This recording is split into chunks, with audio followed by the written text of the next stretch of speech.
నేను వివిధ సమయాల్లో వివిధ విషయాలు టేకప్ చేశాను. ఈరోజు నేను రైతు బజారుకి వెళ్ళాను. రైతు బజార్లు నేనే పెట్టాను, 1999లో పెట్టాను.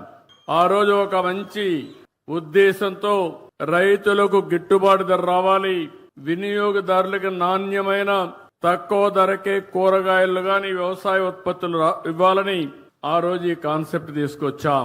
దీనికోసమే పల్లె వెలుగనే పేరుతో ఆర్టీసీ బస్సులు కూడా తీసుకొచ్చాం.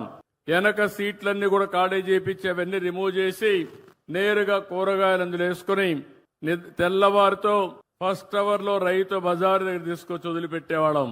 దానివల్ల చాలా మంది రైతులు మధ్య దళారులు లేకుండా వాళ్ళంతా వాళ్ళ యొక్క పండించిన పంటలు అమ్ముకునే పరిస్థితికి వచ్చారు. ఇంకో పక్కన ఎవరైతే వినియోగదారులు ఉన్నారో వాళ్ళంతా నేరుగా రైతు బజారుకి వెళ్తే నాణ్యమైనటువంటి సరుకులు దొరికేటివి, ఫ్రెష్ గా వెజిటబుల్స్ ఉండేటివి.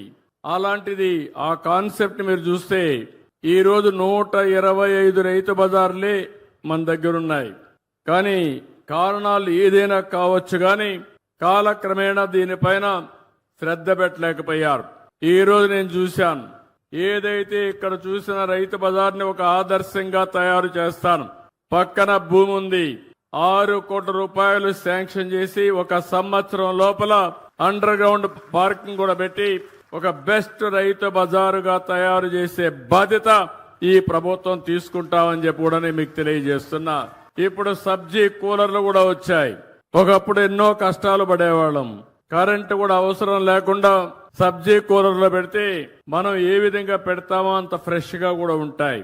అంటే ఇలాంటి రైతు బజార్లని ఇప్పుడు 125 ఉన్నాయి. 175 నియోజకవర్గాలకి 175 రైతు బజార్లు పెట్టే బాధ్యత ఈ ప్రభుత్వం తీసుకుంటామని చెప్పి కూడా నేను మీకు తెలియజేస్తున్నా.